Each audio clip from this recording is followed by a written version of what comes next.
Can I use AI to design my PCBs for me? Using this video's sponsor, Flux PCB Design, I'm going to try to design an RP2040 based motor controller board. Let's see how far I can get. Hi, I'm John, your concierge to the world of the Raspberry Pi Pico, Pico 2, robotics, IoT and other fun tech. If that sounds like your kind of adventure, then hit subscribe and join the community. AI is becoming a tool to assist us in lots of disciplines. I know lots of people who use AI services to help them write code. I often use AI to help me improve my video scripts and marketing appeal. AI is appealing as the number of skills we need increases. As a robots engineer, I need to be able to write code, design PCBs, and mechanics of real-world objects. If I could use some sort of guide to help me on some of those skills, that would be really appealing.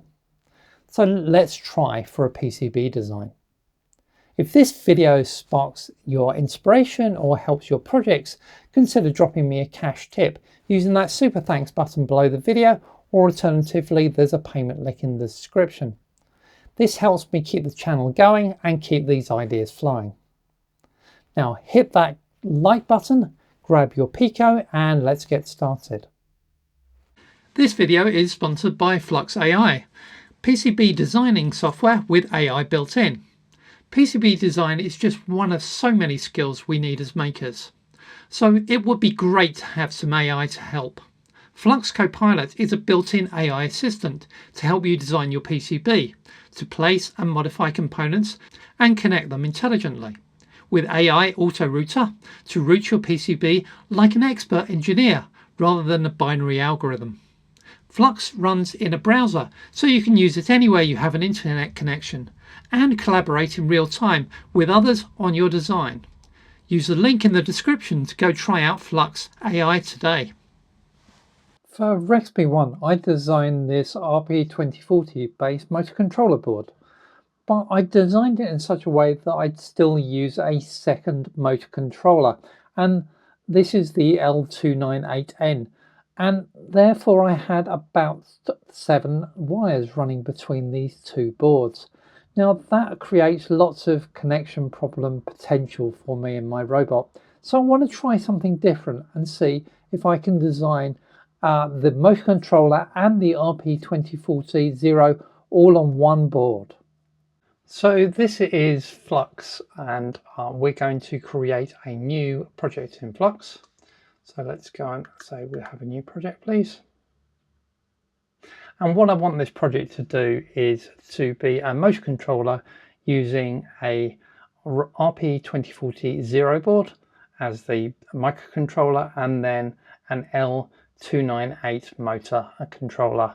Not the module, actually the direct physical device, which or IC, and I want that to be the controller, and I want to see if I can do this basically by just going through the prompts and talking to CoPilot, our AI assistant within Flux.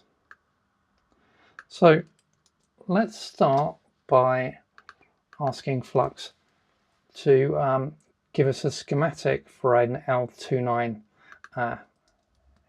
motor controller driven by an RP2040 module, and see what it has to say about that. So it's come back and told us the components, and it's going to ask me what voltage I want to use as a supply.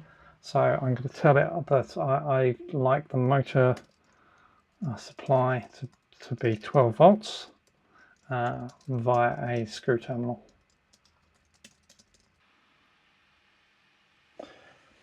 Right, let's add these components to our model and see how we get on. Right, okay, so we've got some components in. Kind of nice if we wire them up. So let's ask if we can get those wired up.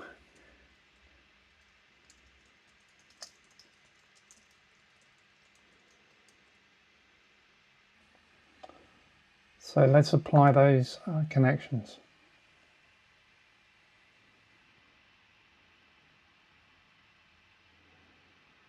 Now I could have said I'd like different GPIO ports, but let's go with those, and they will be fine for demonstration purposes.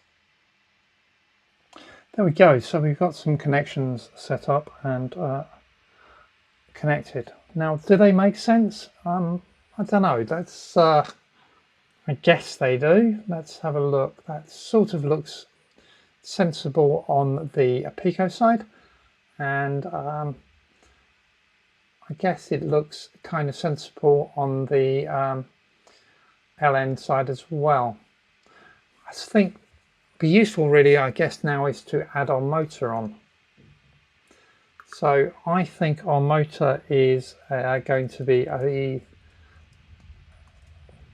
37D step up, 37D motor, which is what I used on RXP1 with encoders on it. So let's see if we can get CoPilot to create us an appropriate header for that.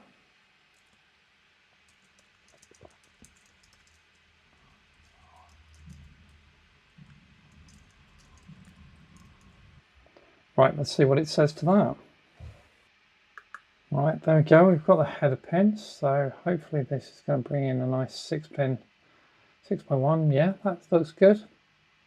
I haven't told it that I wanted 6, so it's worked that out by looking at the 37D motor and finding out what that should be. So let's ask it to label the pins for a 37D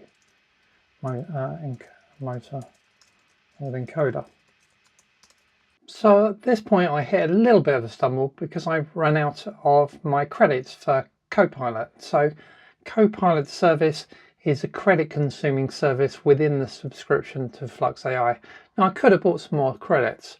Now let's just say, why have I run out of credits? What's gone on here? Well, I've actually done this 2 or 3 times because I did some experiments to check it, worked out, and then I've actually re-recorded bits of the video as well. So I've been going through these credits much quicker than I think you will in reality. And also designing a PCB like this just by asking questions of the prompt is perhaps not the most efficient thing, and probably not what you do anyway. So I wouldn't overly worry about running out of credits. But let's jump over to one that I've done earlier and just have a look at how that's working and how my problems were with that. So this board, actually, I did succeed in getting to an endpoint where I've got a PCB. Now we've gone through the same process. I've asked it around, the putting in our RP2040 up there. We've got our L298N motor controller down there. This time it actually offered me some nice things like we've got some capacitors here for decoupling, and it's specified where they should be and how to add them, which was really useful. What it didn't do, which sort of surprised me because I was sort of looking at some reference designs at the same time, is it didn't put any diodes to protect the motor controller from back EMF. So I actually had to prompt it to give me these diodes here.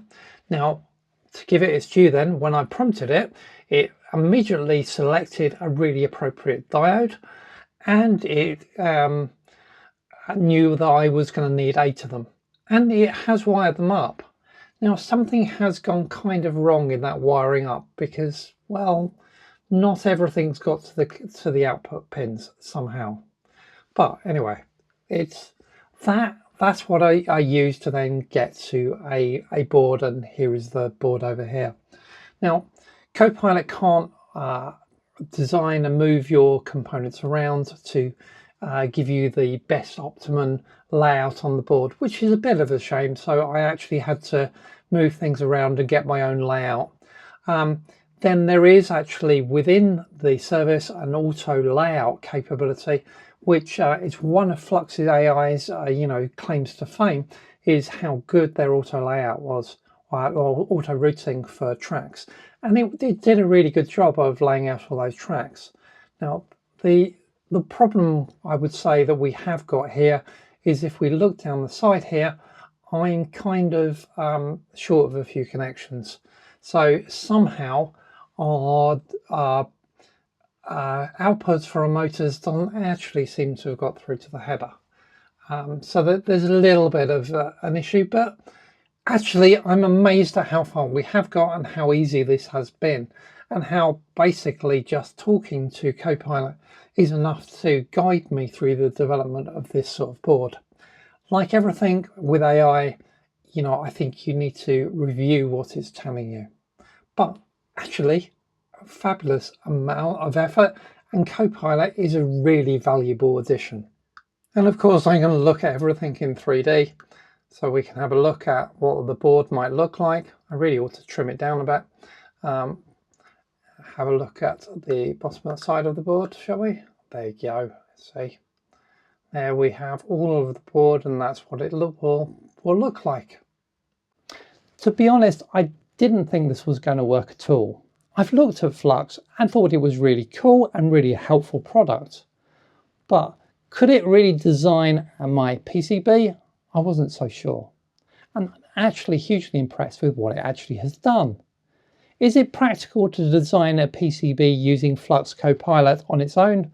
The answer to that is probably no. It's far too slow. Most of the time it takes about 2 minutes to respond to one of my prompts. And often that requires that I then confirm the answer. And that's then a further 2 minutes. Also, the CoPilot doesn't always do the complete job, and so you have to carefully review what you're being proposed.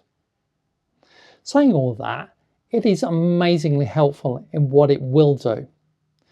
Leading you through a conversation of prompts, I could see myself getting over design challenges and getting guidance on areas I'm not an expert on. And I'm not an expert on everything. To support your project builds, this is an amazing tool, but it's not going to do all of the work for you. Well, not yet anyway. If this video helps you out or sparks an idea for your own project, consider supporting me with the super thanks button below the video or through the payment link that's in the description. I'm saving these up to get myself over to the open source conference in San Francisco, and every contribution brings me one step closer. And I'd love to meet you all there too. Thank you again for watching.